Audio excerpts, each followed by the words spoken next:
আসসালামু আলাইকুম। সবাই কেমন আছেন? আশা করি সবাই ভালো আছেন। স্বাদ ও স্বাদের গল্পের সাথে আবারও আসলাম আপনাদের জন্য স্বাদ ও লাবণ্যময় করলা ভাজি। করলা ভাজি দেখার জন্য সবাই আমার সাথে থাকুন। আমার ফেসবুক পেজে লাইক করুন। নিয়ে আসলাম দুপুরের জন্য করলা ভাজি। করলা ভাজি আমি এখানে করলা একটা নিছি। একটা করলা কেটে এখন এখানে দিয়ে দিচ্ছি লবণ আর হলুদ দিয়ে আমি এটাকে একটু পানি দিয়ে মেখে রাখবো 4 মিনিটের মতো। আর এই ফাঁকে এটার জন্য আমি আলু একটা আলু কুচি করে নেব। একে সামান্য পানি দিয়ে একটু মেখে রেখে দিচ্ছি, তাহলে এটার একদম 50% যে তিতো সেই তিতোটা চলে যাবে।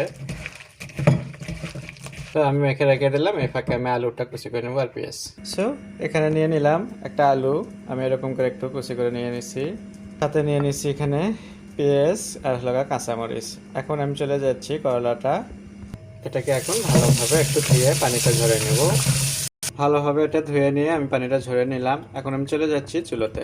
চলে আসলাম চুলোতে, একটা প্যান বসিয়ে দিচ্ছি, দিয়ে দিচ্ছি আমি করলা ভাজার জন্য তেল, সাথে দিয়ে দিচ্ছি পেঁয়াজ আর কাঁচামরিচ, দিয়ে দিচ্ছি স্বাদ মতো লবণ।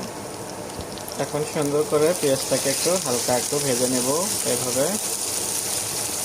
এদের একটু কালার এসে গেছে, দিয়ে দিচ্ছি খুবই সামান্য একটু হলুদ পাউডার, দিয়ে দিচ্ছি আমি এখানে আলুটা একটু আগে দিয়ে দিচ্ছি, কারণ এই আলুটা সেদ্ধ হতে একটু টাইম লাগে।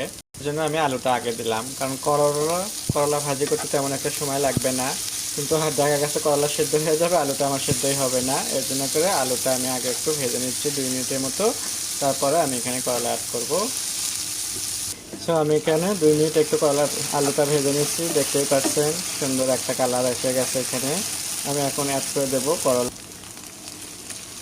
সুন্দর করে এখন একটু আলুর সাথে এভাবে মিশিয়ে নিতে হবে, এভাবে ভাজবো। সেইভাবে এখন আর কোনো ঢাকনা দিতে হবে না, কারণ করলাতে ঢাকনা দিলে সেটা কিন্তু একটু তেতো ভাবটা বেশি রয়ে যায়। সেই জন্য ঢাকনা ছাড়াই আমি এখন শুধু নাড়াচাড়া দিয়ে এরকম করে 2-3 মিনিটে আমি এটাকে নামিয়ে নেব।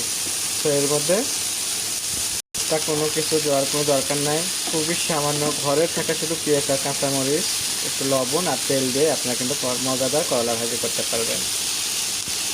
কথা বলতে বলতে দেখতেই পাচ্ছেন আমার কিন্তু করলা ভাজিটা হয়ে গেছে 80%, আর এটাকে আমি 10% ভাজি করে নেব, তাহলে আমার 90%-ই ফিনিশ।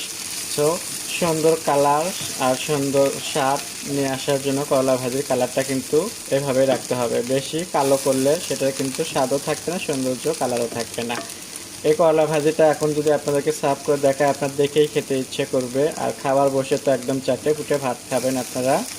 যাদের করলা ভাজি এরকম পছন্দ, সুন্দর কালারের, তারা আমার ভিডিওগুলো শেয়ার ও কমেন্ট করবেন, আমার সাথেই থাকবেন। নতুন নতুন ভিডিও দেখার জন্য সবাই আমার সাথেই থাকবেন।